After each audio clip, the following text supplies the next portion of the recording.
Morning, garden lovers. As the title suggests, today I'm going to talk about some issues with growing roses. This particular one is Roald Dahl. Really lovely rose. Very healthy, quite compact, and it's got good scent. Everything is good, with one small issue that I have is this rose does not like sun, so it's not heat resistant. I did find when we had a bit of sunshine last week, these young growth here, they just go limp and droop. That was only with a couple of hours of sunshine. So this one is definitely one for growing in shade. Apart from that, this is a beautiful plant with no other complaints. I'm just highlighting some points as not many people, YouTubers mentioned the downside of growing these roses. There's lots of reviews, best performing roses, best scent, etc. No one talks about any problems like this. So this one, Roald Dahl, is my opinion not heat resistant.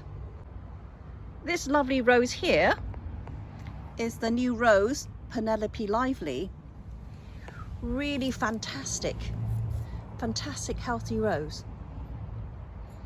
So what is the problem with this? The problem with this is also not heat resistant. I've only had it the first summer, but what I noticed is when the flowers open, which it isn't now, and we had a couple of days of sunny weather, these petals, they just go wrinkly and soft.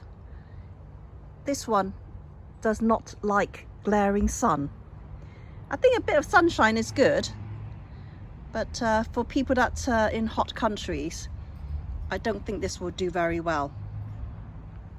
So also this is not heat resistant in my opinion, but this is only the first summer I've had it. Maybe it might improve when it's a bit more established. So another problem here is I have a standard rose, like a tree, some might call it a tree rose.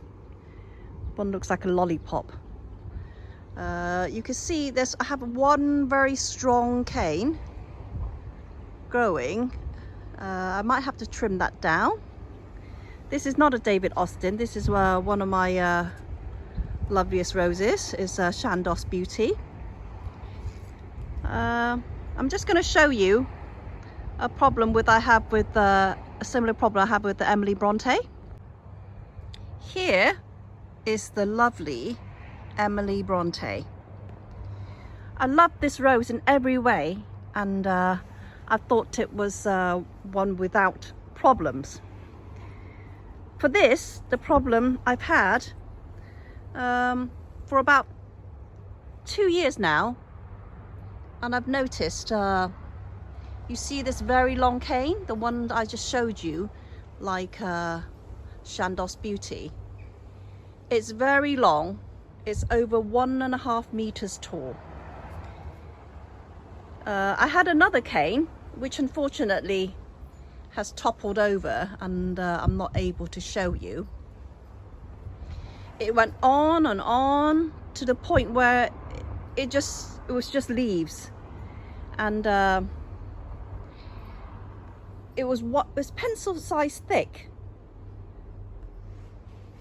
It just in the wind, it just got so tall, it just didn't know when to stop, and it toppled over and it broke from the very base. From the very base it broke. So this rose has its drawbacks, that sometimes it throws up these very strong canes, very tall, and when we have a bit of wind, the whole cane breaks off.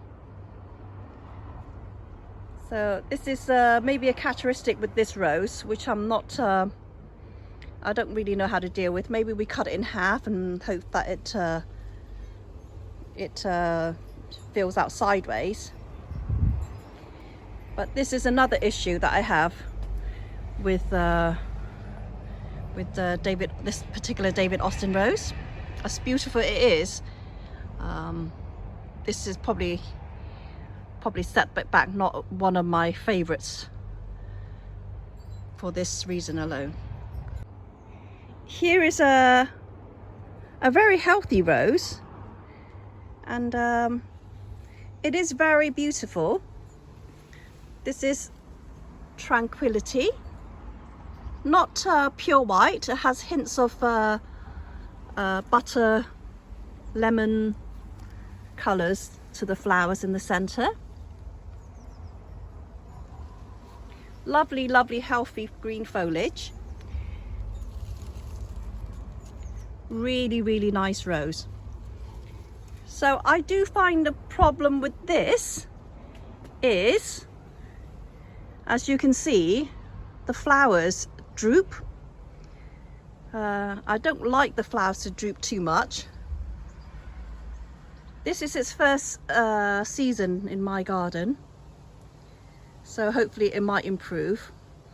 But I think the biggest culprit for droopy flowers is Golden Celebration, which is not in flower at the moment, so I'm not able to show you an example. So this one is not as droopy as, or big, the flower's not as heavy as Golden Celebration, but it does droop, and I do think it's a shame really. It's a beautiful rose and very healthy. So that's another issue we have with some of the roses, where the stem is not strong enough to hold the flower. I have to say, this is Benjamin Britton, my worst performing rose. It is covered in black spot, which I've removed a lot of the leaves already. It was literally up and down everywhere. It's quite a spindly growth. So black spot, this variety is just very prone to it. I'm not surprised that it's been discontinued, because it's not a very healthy rose. And also another problem with this, because of its nature of the flowers, as beautiful the colouring as it is, the shape of it tend to ball up, which means it rots before it flowers due to rain and then sun, and the outer petals just rot away, leaving the inside petal unable to open, and the whole flower becomes one rotten ball.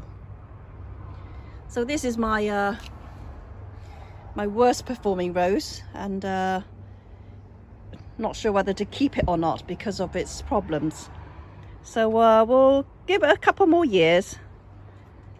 It is a beautiful colour, but I just cannot get over its poor disease resistance.